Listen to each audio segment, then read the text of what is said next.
Well, hey y'all, and welcome to the Hillbilly Chicken Ranch. I am Susan. I'm your hostess, and today we're going to be talking about uh, playlists for content creators. And this subject is pretty much focused on the content creators that are up and coming, the small channel YouTubers, but it could affect anybody that has a YouTube channel.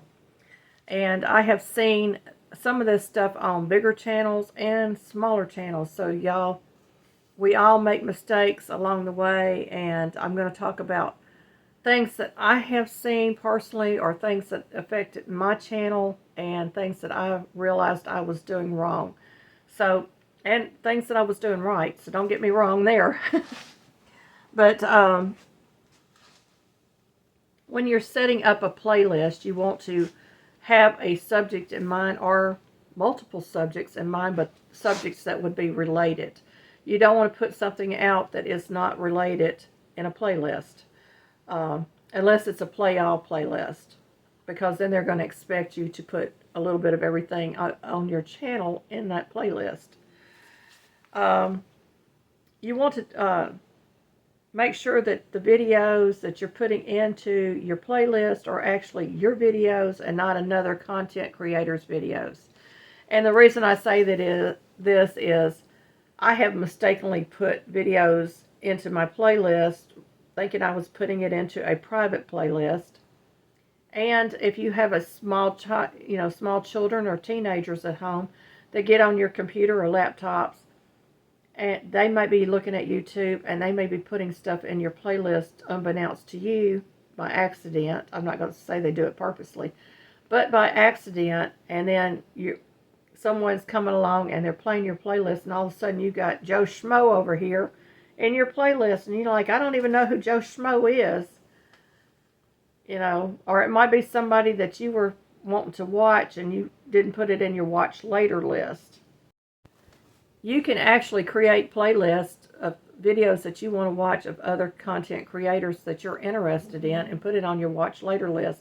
And if it's something that you really like, you don't have to delete it off that list. Or you can create a playlist that is private and it's not public.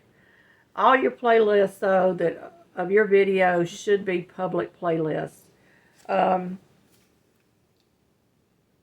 The length of your videos does matter, especially if you're planning on becoming monetized at some point. You want to have videos that have a little bit of substance to them so that you can gain watch hours from it. Now, in church, and most pastors will tell you, the attention span of a crowd is usually 15 to 20 minutes. So they have 15 to 20 minutes to give you a sermon, a complete sermon. But YouTube is different because most people do not have the attention span of someone sitting in church. They usually, from what I've seen, the attention span can go anywhere from 1 minute to 6 minutes. So, know that you're not going to have your complete videos watched by every single person that comes through. And YouTube will give you an average duration of watch time that someone has given you. So that'll give you an idea of what you need to put in that first few minutes to draw them in, to get them to watch the rest of the video. And I'm still working on that because, I am one of those people that goes step by step through something to show you how to do it. And if you're only watching 1 to 3 minutes of my videos, you're not even interested in the subject to begin with. That's my opinion. So I have to think about what I'm putting out there when it comes to that. Am I putting out things that are interesting to other people, or things that will help them with their knowledge of how to do something? Consider doing lives and premieres. And my cat's meowing. Don't you get up there.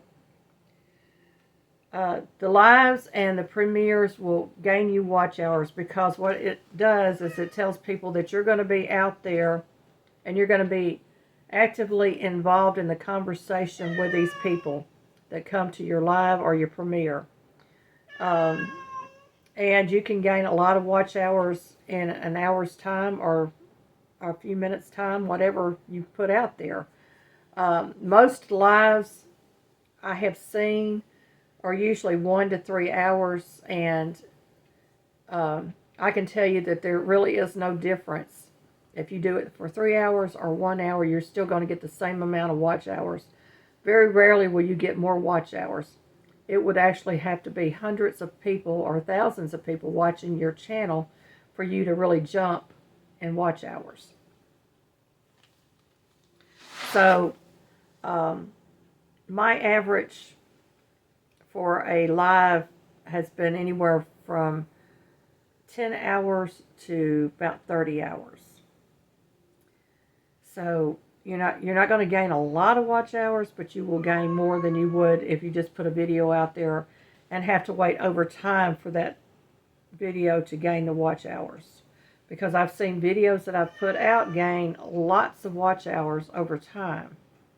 So that's the other thing. So if you're putting out a long live, most likely people are not going to go back there and watch that live after it's done.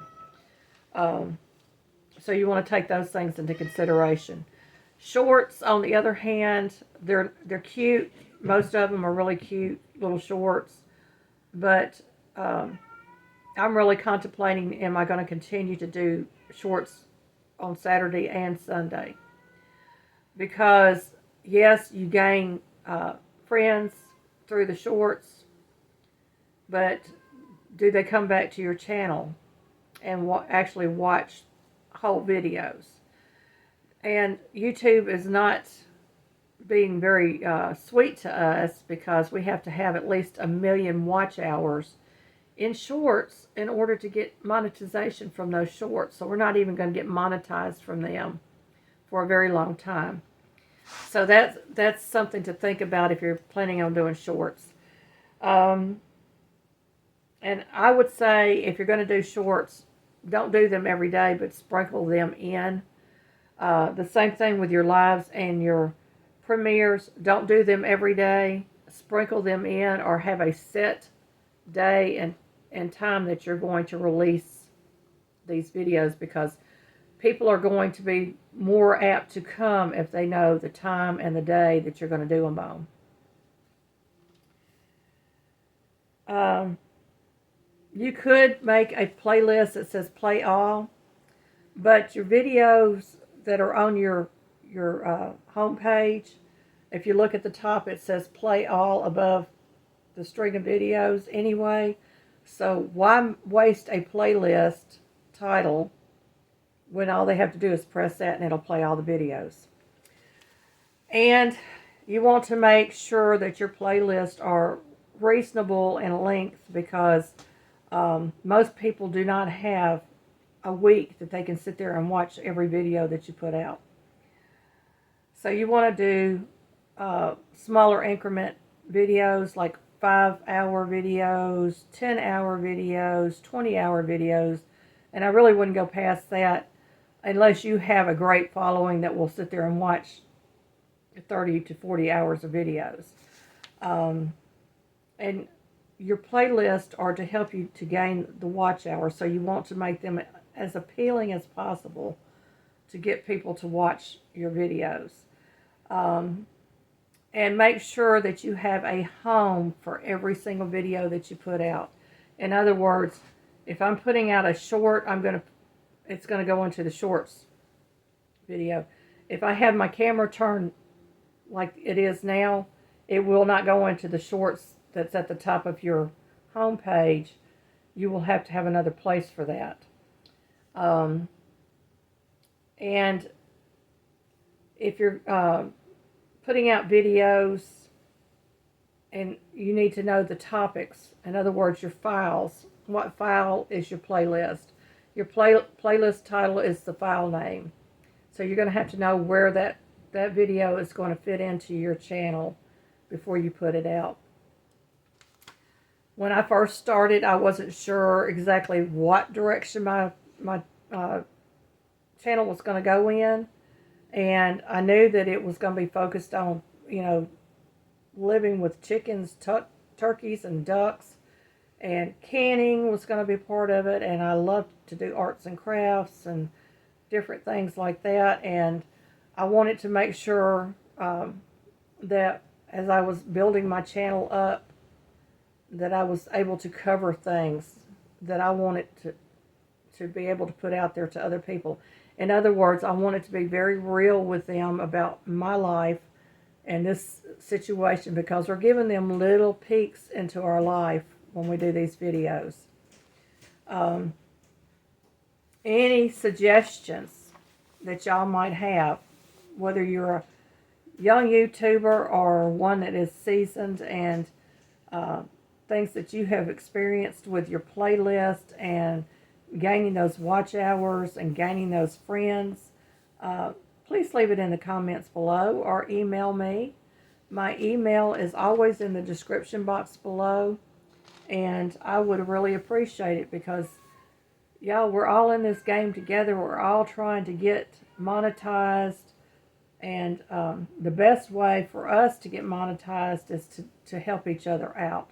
So don't be afraid to go to someone and say, hey, I'm at this number of watch hours and I really need to be here. Can you help me out with watch hours? Or you can put it out on your community page. Say, hey, here's a playlist that you may have not seen, and I need the watch hours. Would you be willing to do the watch hours?